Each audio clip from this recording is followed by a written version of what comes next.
Good evening friends. आज से हम लोग स्टार्ट करते हैं बुद्धिज्म को। ये है बुद्धिज्म का पार्ट नंबर 1। इस वीडियो को मैं लेकर के आ रहा हूँ। मेरा नाम है सुधीर। गौतम बुद्ध ने अपना प्रथम उपदेश कहाँ दिए थे? तो ये उपदेश दिए थे सारनाथ में। तो इसका आंसर हो जाएगा ऑप्शन नंबर 3। बुद्ध धर्म ग्रहण करने वाली पहली महिला कौन थी?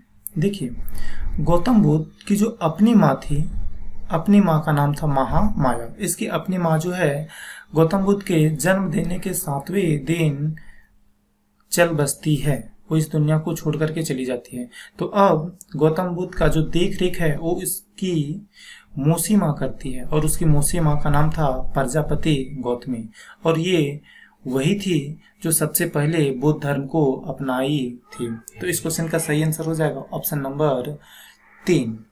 अब यहाँ पे देखिए, ये ऑप्शन नंबर 1 यशोधरा। यशोधरा कौन थी? यशोधरा इसकी पत्नी थी, यानी गौतम बुद्ध की पत्नी यशोधरा थी। अब गौतम बुद्ध का एक बेटा भी था और उसका नाम था राहुल। बोध गया कहाँ स्थित है? तो देखिए, बोध गया में गौतम बुद्ध को ज्ञान की प्राप्ति हुआ था पीपल पेड़ के नीचे, निरंजना नदी के किनारे, और ये जो प्लेस है वो है बिहार में। तो इसका सही आंसर हो जाएगा ऑप्शन नंबर 3।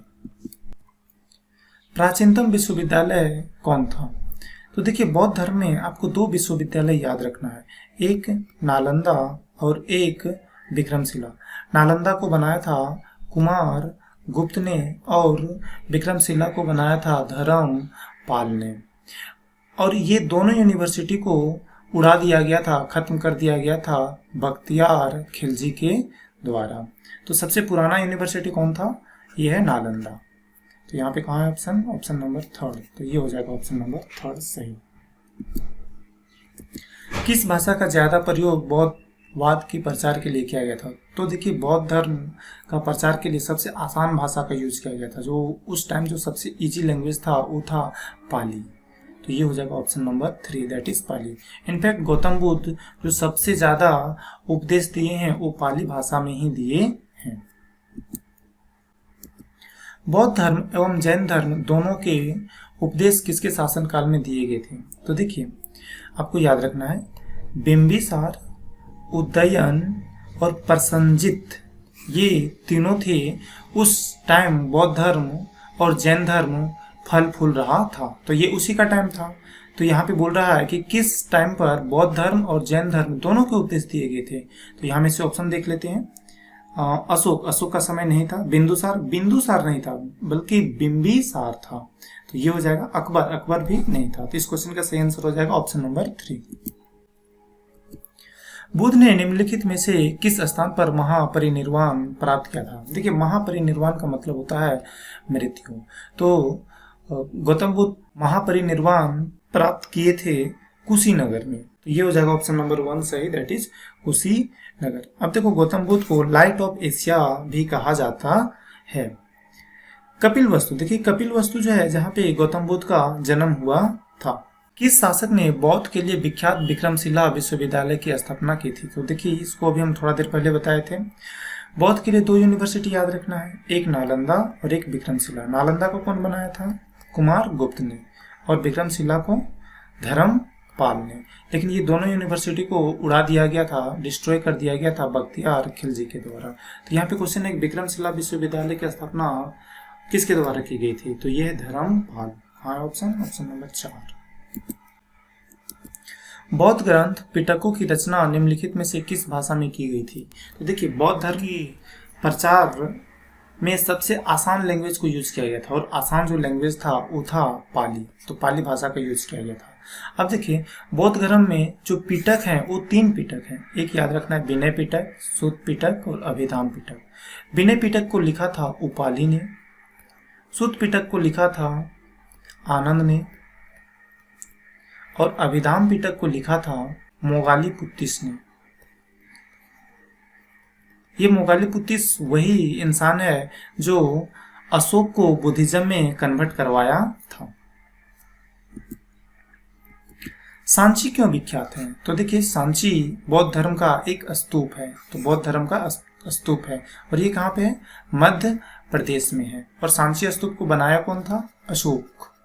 गौतम बुद्ध द्वारा अपने धर्म में दीक्षित किया जाने वाला अंतिम व्यक्ति निम्नलिखित में से कौन था?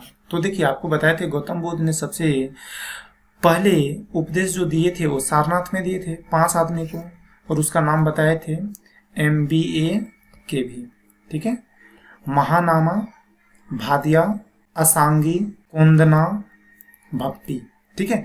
लेकिन क्वेश्चन ये है कि कौन ऐसा अंतिम इंसान था जिसको कि गौतम बुद्ध ने अपने धर्म का उपदेश दिया था? तो वो थी सुभद्रा। तो ऑप्शन हो जाएगा ऑप्शन नंबर 4। सिद्धार्थ को ज्ञान प्राप्ति कहाँ हुई थी? तो देखिए, गौतम बुद्ध का बचपन का नाम सिद्धार्थ था, ठीक है। और गौतम बुद्ध को जो ज्ञान का प्राप्ति हुआ था वो बोध गया में हुआ था, पीपल ट्री के नीचे और निरंजना नदी के किनारे। और ये जो दिन था वो था बुद्ध पूर्णिमा। एक्चुअली बुद्ध पूर्णिमा बौद्ध धर्म में बहुत ही ज़्यादा पवित्र दिन माना जाता है, क्योंकि बुद्ध पूर्णिमा के दिन ही गौतम बुद्ध का जन्म हुआ था, और बुद्ध पूर्णिमा के दिन ही गौतम बुद्ध को ज्ञान की प्राप्ति मिली थी। और इनफैक्ट गौतम बुद्ध का जो मृत्यु हुआ था वो भी बुद्ध पूर्णिमा का दिन था। सारनाथ में बुद्ध का प्रथम प्रवचन कहलाता है। तो देखिए, गौतम बुद्ध जब पहली बार सारनाथ में उपदेश दिए तो उसको बोला जाता है धर्म चक्र परिवर्तन। तो धर्म चक्र परिवर्तन, दैट इज ऑप्शन नंबर 4। ये महाविनिष्क्रमण किसको बोलते हैं? जब गौतम 29 साल की उम्र में गृह त्याग कर देते हैं तो इस गृह त्याग को बोला जाता है महाविनिष्क्रमण। और ये महापरिनिर्वाण क्या है? महापरिनिर्वाण है गौतम बुद्ध का जो डेथ हो जाता है, यानी गौतम बुद्ध को जब मृत्यु हो जाता है तो उसको बौद्ध धर्म में बोला जाता है महापरिनिर्वाण। एशिया की रोशनी किसे कहा जाता है? Light of Asia. तो ये है गौतम बुद्ध। गौतम बुद्ध का बचपन का नाम सिद्धार्थ। बुद्ध के गृह त्याग का प्रतीक है। तो देखिए, यहाँ पे आपको ना इस प्रतीक से 3-4 क्वेश्चन पूछा जा सकता है। एक पूछा जा सकता है बर्थ, यानी कि जन्म जो हुआ था उसका प्रतीक क्या चीज है? तो वो है लोटस, कमल, या तो फिर बुल। और गृह त्याग का जो प्रतीक है वो है हॉर्स, घोड़ा। ज्ञान की प्राप्ति का जो प्रतीक है वो है पीपल ट्री। गौतम बुद्ध का मृत्यु जो है उसका जो प्रतीक है वो है स्तूप। तो इस क्वेश्चन का जो सही आंसर हो जाएगा वो हो जाएगा ऑप्शन नंबर 1, दैट इज गृह त्याग का प्रतीक जो है वो है घोड़ा। तो उम्मीद करता हूँ आप लोगों को ये वीडियो समझ में आया होगा। Thank you for watching the video.